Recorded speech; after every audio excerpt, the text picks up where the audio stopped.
আর এই সঙ্গে একটি বিষয় না স্বীকার করলে নয় যে এই আশ্রমের বয়স খুব একটা বেশি হয়নি। 3 বছরের মধ্যে যে অগ্রগতি আমরা দেখতে পাচ্ছি, বিশেষ করে মায়ের যে আদর্শ, শিক্ষা,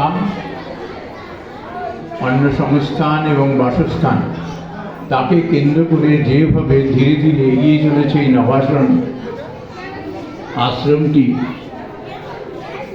এবং আপনাদের যেভাবে সহযোগিতার হাত এখানে রয়েছে, তাকে অত্যন্ত কৃতজ্ঞ চিত্তে স্মরণ করে আমি খুব ছোট্ট আমার যে বক্তব্য সেটা আমি শুরু করছি। আমার পূর্ববর্তী বক্তারা কিন্তু আগেই সার কথাটি বলে ফেলেছে যে মায়ের জীবনী, তার আদর্শ খুব সংক্ষেপে হলেও খুব সুন্দরভাবে মাস্টারমশাই এবং বিশিষ্ট সাংবাদিক সন্দীপান বিশ্বাস আলোচনা করেছেন।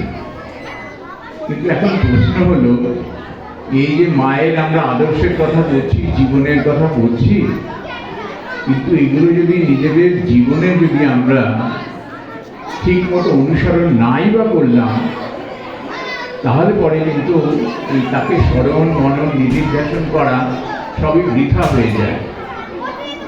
আমার বক্তব্য বিষয় ছিল যে তাকে পেলে কে, তিনি কে, মা শারদা কিংবা ঠাকুর শ্রী রামকৃষ্ণ পরমহংসদেব কিংবা স্বামী বিবেকানন্দ, যে যেভাবেই দেখেন, কিন্তু এই ত্রয়ী একই জন, এই ত্রয়ী। এখন এই যে আমরা যখন বিভিন্ন সমাজ সমাবেশে যাই, আমরা কোনো সাধুসঙ্গ করি, আমাদের উদ্দেশ্য আর কিছু না যে সে কীভাবে যাকে স্মরণ করছে জীবনে সে কীভাবে তাকে আপনিয়েছে এবং তাকে ফলো করবার জন্য জীবনে সে কী পেয়েছেন। আমরা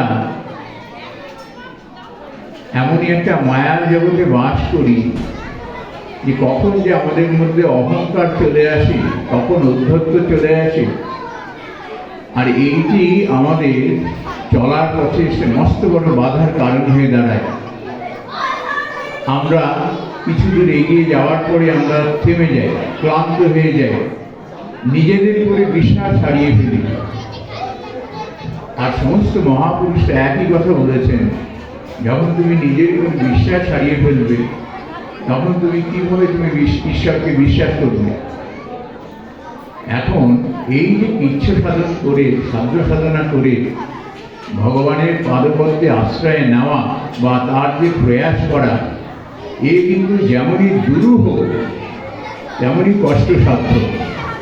তবে ঠাকুর এবং মা একটি পথ বলে দিয়ে গেছেন যে ভক্তি হলো সহজতম পথ, তাকে পেতে গেলে। এখন ভগবানকে পেলে কি হবে? ভগবানকে এই যে আমরা পাওয়ার জন্য বা তাকে অনুভব করবার জন্য, উপলব্ধি করবার জন্য এই যে আমরা সাধু বিধি মানুষরা এত প্রয়াস করি, তার কারণগুলো কি? শ্রীমদ্ ভগবদ গীতায় বলেছেন না, শিশি চর্চিত দৈব হেষা গুণময়ী মম মায়া দুরত্রয়া মামেব ইয়ে প্রপদ্যন্তে মায়া মেতান তরুণীতে। এই মায়া জগতে আমাদের সব থেকে বাধার কারণ হয়ে দাঁড়ায় হলো অহংকার। এই অহংকার, এই মায়ার একটা অন্যতম প্রধান শত্রু। যখনই আমাদের মধ্যে অর্থ এসে যায়, নাম যশ এসে যায়, তখন আমরা রাস্তা থেকে বিচ্যুত হয়ে যাই। এই জন্য মা একটি ভালো কথা বলেছেন, এগুলো সমস্ত বারবার উচ্চারিত হয়েছে, এখানে উদ্গীত হয়েছে। মা এখন অভয় দিয়ে বলছেন যে ভয় কি, আমি তো আছি। আরেকটি চরম এবং পরম মূল্যবান কথা হলো যে আমি তোমাদের কিন্তু পাতানো মা নই, আমি গুরু পত্নী নই, সত্যিকারের মা। এই সত্যিকারের মায়ের মধ্যে এমন একটা মাধুর্য লুকিয়ে আছে, এমন একটা অভয় লুকিয়ে আছে, এটি একবার যদি কেউ সন্ধান পেয়ে যায় তাহলে পরে এই ভগবানের উপরে বিশ্বাসে ধীরে ধীরে জন্মাতে শুরু করে। একবার যখন ভগবানের উপরে বিশ্বাস জন্মে যায়, কারোর ভালোবাসা এসে যায়, তখন সে একেবারে নিশ্চিন্ত হয়ে যায়।